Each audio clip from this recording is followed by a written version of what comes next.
of Colorado. Of course, he was one of the impeachment managers in former President Trump's second impeachment trial. Thank you so much for joining us. New video there. I know you saw what happened last night.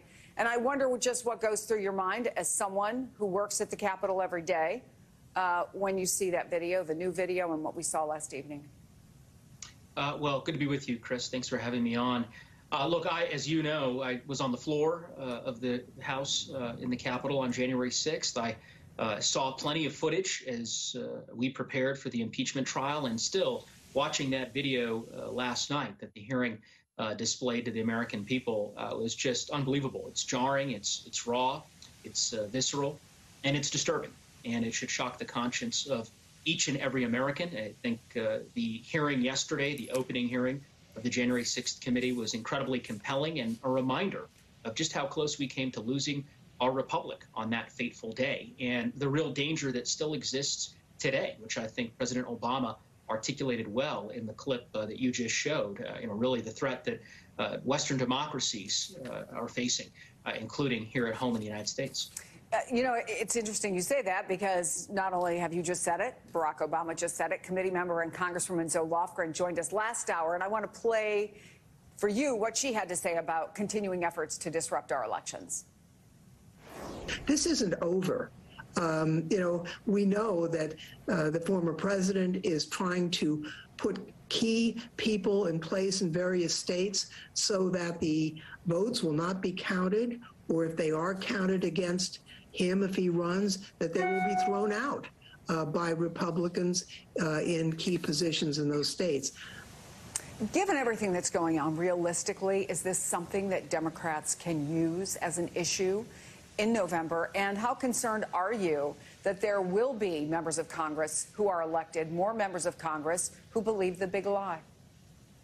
Well, I certainly share the concerns that were articulated by my colleague, Chairwoman Lofgren. And as you know, Chris, we warned during the Senate trial, the impeachment trial back in February of last year, about the threats that existed to our republic as a result of what happened on January 6th, and of course the conspiracy to disrupt the peaceful transfer of power. And the truth is, I think those threats have metastasized over the course of the last year and a half. Now, from my perspective, I see this through a legislative lens. The reality is that we have a short window over the course of the next several months, I believe, to take steps within the Congress to reform our laws, including the Electoral Count Act, which is an archaic law that was weaponized during the last certification of electoral results back in 2021. I think it's incumbent upon members of both parties to step forward and get something done over the course of the next several months. And of course, the hearings that are in process, which began last night, are an important part of that legislative process. So I'm certainly committed to working with my colleagues to accomplish as much. As you well know, the DOJ has taken a somewhat measured approach so far to prosecuting those, certainly that members of the committee believe are at the highest levels of this, namely former President Trump, his inner circle. Do you think that what comes out of these hearings will either pressure them or give them information they need to pursue more high-level prosecutions? Is that your expectation?